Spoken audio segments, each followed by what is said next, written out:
La drammatica situazione di stallo e di ventilata chiusura della falegnameria Girelli non è la sola a Venezia. Il disagio vissuto anche dalla serigrafia Fallani di Canareggio e dal cantiere nautico navale Casaril in zona Sant'Alvise. Aziende sane dal punto di vista imprenditoriale, eppure a un passo dall'espulsione dal tessuto produttivo veneziano.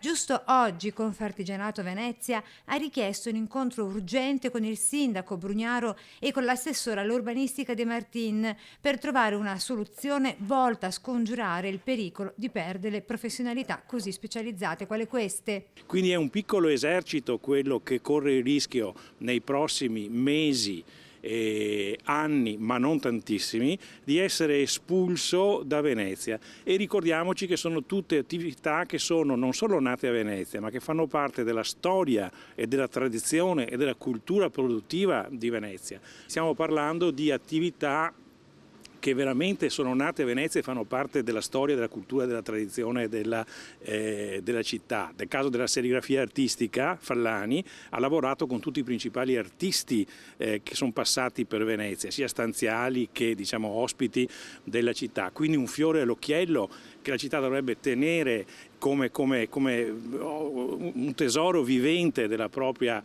da presentare non solo all'esterno, alla cultura, agli ospiti, ai turisti, e che invece Venezia corre il rischio di perdere purtroppo sull'altare di qualche kebab, di qualche bar, di qualche